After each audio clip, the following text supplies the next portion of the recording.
Tes 1 2. Ruang suara, mari bersua.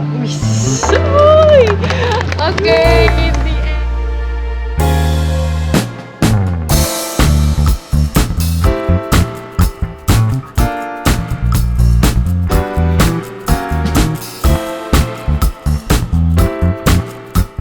Halo, perkenalkan aku Adi Safitra, biasa dipanggil Adi. Ilmu Komunikasi Universitas Ahmad Dahlan, angkatan 2016. Statusnya masih mahasiswa aktif sampai hari ini. Oke.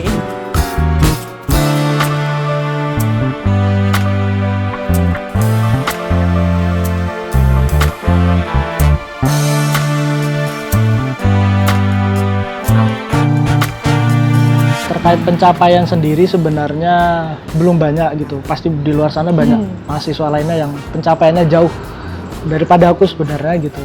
Kalau ngomongin prestasi yang tersertified yang kemarin itu dua tahun lalu 2020 pandemi itu 2020 ya? Iya, Oke, 2020 terus kemudian masuk ke 2021 kalau tidak salah. Prestasi saya dan teman-teman khususnya ini bukan prestasi saya pribadi karena waktu itu memproduksi film berjudul Pertiwi Merawat Ingatan gitu. Kemudian film itu dilombakan skala nasional, diadakan oleh studio PFN atau studio Perum Film Negara di bawah Kominfo kalau saya tidak salah gitu. Terus kemudian di luar dugaan, di luar ekspektasi, karena melihat persaingan di dalam event itu gitu, yang mengikuti event tersebut dari skala nasional karena skala nasional dari Jakarta gitu, PH Production House yang sudah besar gitu. Kemudian kami cuma dari skala kampus, mahasiswa, kumpulan dari beberapa angkatan 16, 17, 18, 19 gitu, produksi film bersama, dan ternyata di luar ekspektasi alhamdulillah menjuarai juara 1. Bukan juara 1 tapi 2 kategori dari 3 kategori yang dilombakan gitu. Jadi ada kategori film terbaik, ada kategori sinematografi terbaik, ada kategori atau lagi cerita terbaik atau naskah terbaik gitu, aku lupa. Kita memenangkan 2, sinematografi terbaik dan film terbaik gitu. Itu ya di luar ekspektasi. Bahkan ketika proses pengumumannya itu kan karena masih pandemi jadi by online gitu ya, kita nge-zoom meeting gitu kan. Terus kemudian ketika diumumin sama MC-nya gitu, menyebutkan waktu itu PH-nya kita bawa nama Operasi Silang gitu. Kita kayak kaget, Operasi Silang ini siapa gitu loh. Terus setelah mungkin ada sekitar 5-10 detikan kami semua diem di situ, terus kayak kita Operasi Silang gitu loh. Terus kayak wah kita juara gitu. Itu di luar ekspektasi banget sih sebenarnya. Terlepas dari materi yang didapatkan ya tentunya gitu. Itu kayak wow aja gitu. Itu tadi film itu dibikin dari beberapa angkatan. Jadi memang Ilkom gitu. Ilkom UAD, terus dari beberapa angkatan. Selama ini kan produksi kayak yang kita tahu ada mata kuliah PPNJ itu kan produksinya per angkatan ya. Terus kemudian kenapa tidak kita kolaborasi antar angkatan, belajar bareng lah di situ kan, belajar bareng, produksi film bareng, angkatan 16, 17, 18, 19. Kita produksi satu film bersama, kita iuran, nggak besar sih total nominal iuran yang dibikin gitu. Tapi ternyata feedbacknya ke kami bisa mendapatkan bahkan 10-20 kali lipat daripada uang yang kami iurkan waktu itu gitu loh. Hadiahnya di situ.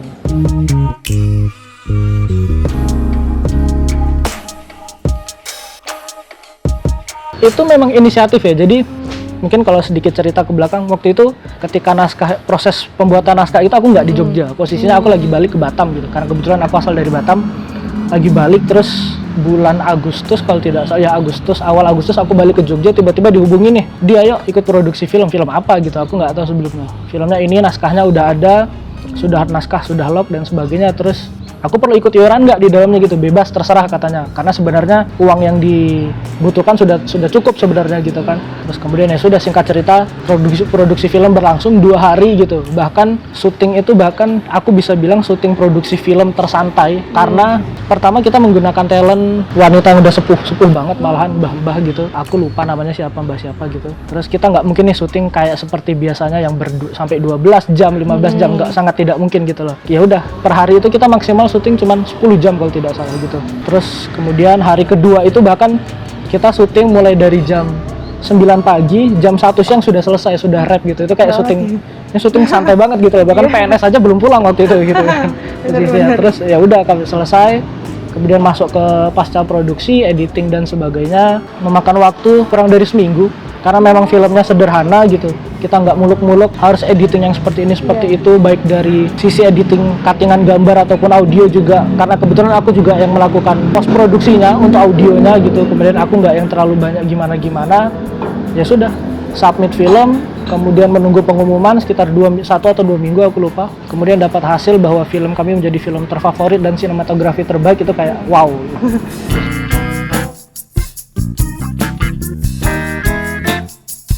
Kalau dibilang apakah cuman iseng, enggak sih sebenarnya, karena memang kita udah niatan, ayo kita harus ada satu momentum di mana antar angkatan ini kolaborasi bareng gitu.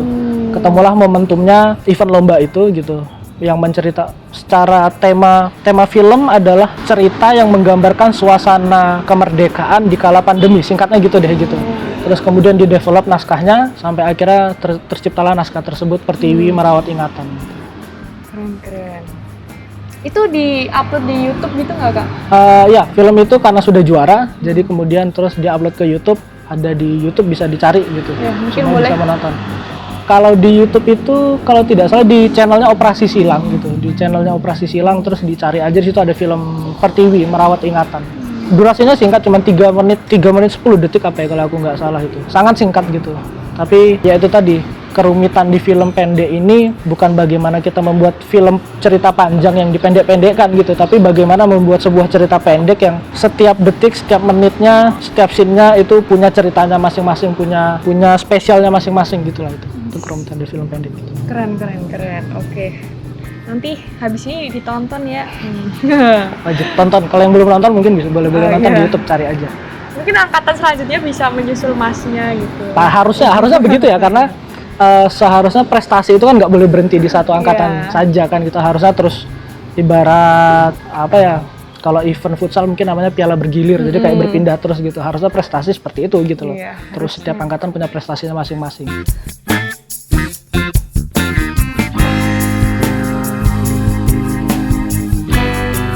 Motivasiku sebenarnya aku nggak expect akan mendapatkan sebuah prestasi gitu dalam perjalanan berproses berkarya gitu. Karena sedikit cerita, long short story-nya, aku jauh-jauh dari Batam, kemudian sampai ke Jogja. Masa ya sih kuliah gitu-gitu aja gitu kan, nggak bisa nih gitu, kuliah mahal dan sebagainya, nggak mungkin banget yang kuliah pulang dan sebagainya gitu lah. Terus ya harus cari cara gimana supaya bisa tepat ketika nantinya sudah lulus dan balik ke Batam, aku membawa sesuatu gitu kan. Ya itu tadi motivasinya pertama dari situ. Terus kemudian kedua, ketemulah mata kuliah PPNJ yang waktu itu aku sama mata kuliahnya kita tahu sendiri, Mas Heri gitu. Kemudian sama Mas Heri, sama beliau diperkenalkan apa itu film panjang, film pendek dan sebagainya lah gitu. Terus kemudian ternyata menarik nih film gitu kan. Terus aku coba dalemin pelan-pelan sedikit demi sedikit. Awalnya bantu-bantu TA, tugas akhir teman-teman dari ISI gitu, ISI Jogja. Bantu-bantu, terus makin kesini mulai ditawarin, mau nggak nih bantuin film ini, film itu dan sebagainya gitu. Terus kemudian ya sampai hari ini masih seperti itu prosesnya. Terus motivasi lainnya apa ya? Akunya yang nggak bisa diem kayaknya orangnya gitu. Karena kayak bener-bener sehari aja nggak ngapa-ngapain, itu udah gelisah sendiri tuh loh. Ini ngapain hari ini gitu, kok nggak ngapa-ngapain gitu ya. Itu sih paling motivasi ya. Harus terus bergerak. Kalau aku sih begitu. Paling itu sih motivasinya.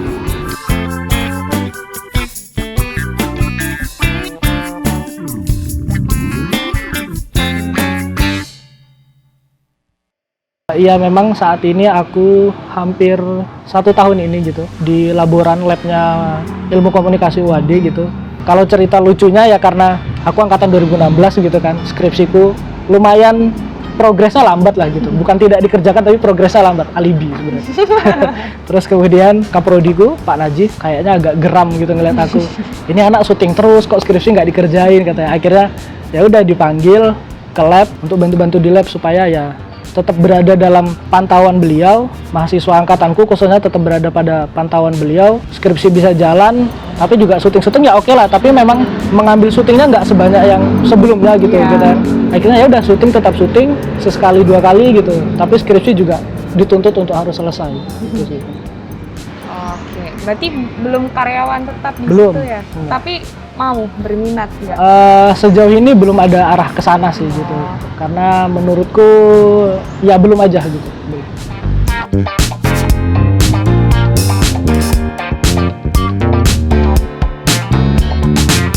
hasil info lomba ya atau apa ini? Iya, info Lomba. lomba. Kalau lomba sendiri kan sebenarnya ya sekarang gampang ya, sosmed udah terbuka, internet apalagi gitu. Yang aku ataupun teman-teman biasa lakukan ya iseng aja scrolling. Kalau Instagram kita bisa pakai hashtag Instagram atau Twitter info lomba film misalnya gitu, atau lomba film pendek dan sebagainya. Itu kan biasanya banyak tuh infonya kayak gitu. Nah itu kita tinggal milih aja kita mau ikut yang mana, sekiranya naskahnya, syukur-syukur kalau naskahnya sudah ada gitu. Kalau naskahnya belum ada dan dirasa kita mampu tuh bikin naskah dalam waktu yang singkat, ya sudah bikin aja gitu, ikutkan lomba dan sebagainya. Berarti sosmed ya? Sosmed wajib terbuka sama sosmed menurutku begitu. Oke.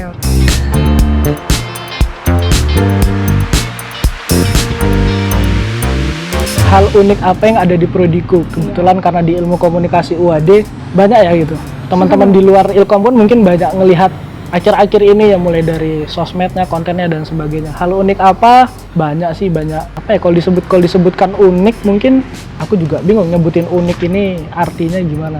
Yang pasti ya banyak teman-teman yang punya banyak pola pikir yang aku nggak expect gitu loh. Teman-teman yang punya tipikal pemikiran yang di luar dari nalar orang pada umumnya gitu. Ada beberapa teman yang seperti itu.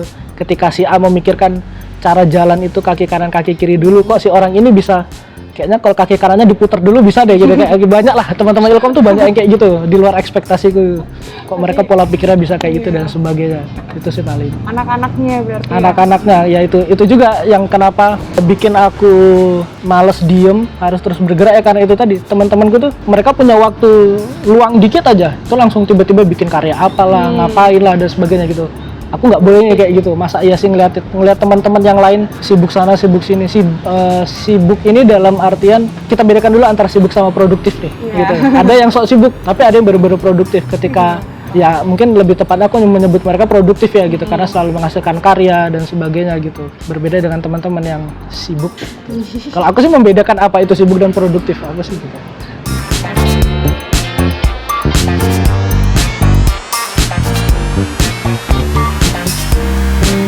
Unik di fakultas apa ya? Karena kalau boleh jujur aku tidak pernah aktif di organisasi gitu, organisasi himpunan, BEM, DPM dan sebagainya gitu. Aku nggak terlalu banyak explore tentang fakultas gitu. Tapi yang pasti soal fakultas dalam momen ya beberapa kali menjadi panitia milad fakultas misalnya gitu, ketemu orang-orang di luar dari Ilkom gitu. Oh ternyata di luar Ilkom di sastra Inggris misalnya ada loh orang yang expert juga dalam dunia komunikasi gitu. Pun bahkan di dalam dunia komunikasi ternyata ada juga kok orang-orang yang expert dalam dunia sastra. Ternyata ada juga gitu loh. Jadi ketika ketemu berada di satu wadah ternyata wah itu enak banget, sharing informasi dan sebagainya itu asik banget. Itu sih paling. Kalau suruh nyebutin 3 keunikan bingung juga menyebutin apa gitu. Langsung dirangkup jadi satu. Iya, jadi satu itu aja kali.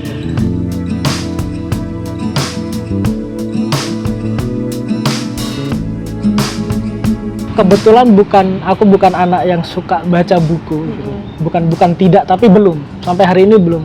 Cara belajarku ya lebih banyak lewat internet, googling, YouTube dan sebagainya gitu daripada textbook gitu. Kalau disuruh sebutin 3 hal apa, mungkin yang tak lihat gini deh, karena aku juga banyak bertemu di lapangan sama teman-teman senior di dunia industri film ataupun industri kreatif secara lebih luas gitu. Yang aku perhatiin tuh biasanya ada 3 ya. Kalau tadi mintanya 3 memang ternyata cuma 3 gitu yang tak perhatiin gitu. Biasanya mereka yang sudah sukses ini yang pertama mereka punya time management, manajemen waktunya mereka tuh bisa aku sebut perfect, excellent banget lah gitu. Bagaimana mereka membagi antara pekerjaan dan keluarganya mungkin, mereka membagi antara urusan individu sama urusan kelompoknya mungkin gitu. Dengan mereka tidak pernah telat ketika ada rapat, ada meeting dan sebagainya gitu. Terus kemudian setelah time management yang kedua ada attitude. Menurutku attitude ini sangat penting selain daripada time management atau manajemen waktu. Attitude ini yang bikin kita nyaman untuk ngobrol sama orang. Attitude ini yang bikin kita bersedia untuk misal dalam kepanitiaan atau dalam organisasi deh gitu. Kadang ada orang-orang yang attitude-nya menurut kita kurang gitu loh. Kadang kan kita agak malas untuk berkomunikasi sama mereka gitu kan ya gitu. Itu sih kenapa attitude menurutku penting, karena ya itu tadi, attitude bisa bikin kita untuk nyaman ngobrol sama orang gitu. Ketika orang itu nyaman ngobrol sama kita, relasinya menjadi semakin kuat dan sebagainya seperti itu. Yang ketiga adalah skill. Kalau kita tadi bicara soal prestasi, skill pasti penting ya gitu. Tetapi skill ini juga bukan menjadi hal utama sebenarnya, karena skill semua orang bisa melatih. Skill itu bisa dilatih gitu loh. Dengan kita buka YouTube, cara cara foto yang baik dan benar misalnya. Ditunjukin tuh caranya, ISO-nya harus seperti ini settingannya, exposure-nya dan sebagainya gitu kan. Tetapi kan bagaimana caranya memanajemen waktu yang baik di YouTube nggak ada gitu. Ya di teorinya ada gini loh. Ketika kamu sudah janjian jam segini ya harus datang jam segitu. Teorinya seperti itu. Tapi prakteknya kan nggak semudah itu gitu. Ya itu sih ketika kamu manajemen waktumu sudah oke, attitude-mu oke, tapi skillmu masih buruk, belum yang sesempurna itu, besar kemungkinan orang akan senang meng-hire kamu gitu. Ketika skillmu bagus tapi attitude-mu jelek, aku bisa bilang orang akan cari orang lainnya yang attitude-nya jauh lebih baik tapi skillnya belum seberapa. Menurut aku sering-sering nemuin orang seperti itu gitu. Skill mereka bagus tetapi attitude dan manajemen waktunya kurang, di-cut biasanya kebanyakan kayak gitu. Dan itu benar-benar tak saksiin langsung di lapangan ketika proses syuting. Ada salah satu atau salah dua kru yang terlambat, bener-bener sama produser atau sama chiefnya langsung di-cut, udah kamu bisa nggak usah syuting lagi gitu. Banyak sering-sering kutemuin begitu. Itu sih paling yang pertama manajemen waktu, attitude sama skill. Dan menurutku ini tidak bisa dibolak-balik karena bener-bener skill itu ya selalu di atas daripada manajemen waktu dan attitude. Menurutku sih itu.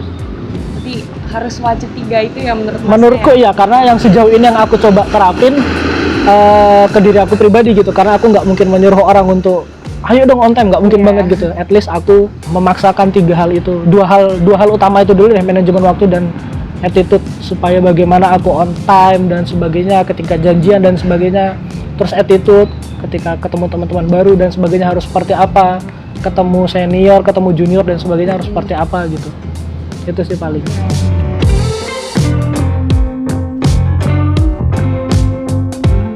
Tiga goals, oke. 3 goals setelah ini. Goals pertama pastinya aku mau menyelesaikan skripsiku. Itu goals utama. Amin, semoga cepet ya. Goals pertama itu. Goals kedua nggak tahu deh. Ada tawaran untuk menjadi dosen, tapi aku juga belum tahu sampai hari ini. Masih 50-50 gitu. Terus kemudian karena untuk menjadi dosen kan harus S2 dulu dan sebagainya gitu. Itu waktu yang panjang gitu. Tapi keinginan ke sana ada gitu. Tapi ya itu tadi masih butuh banyak pertimbangan gitu.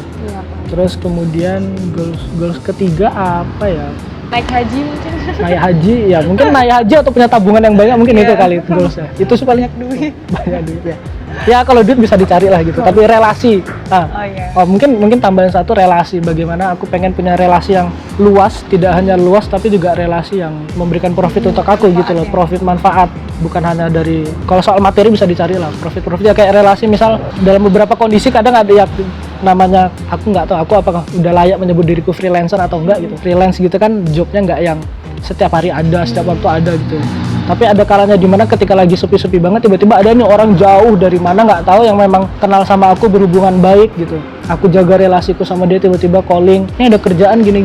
Ya itu kita nggak pernah tahu rezeki datang dari mana aja gitu kan. Itu tadi sih, menjaga relasi membuka pintu rezeki menurutku. Itu sih. Question itu apa quotes yang bagus. Quotes of the day.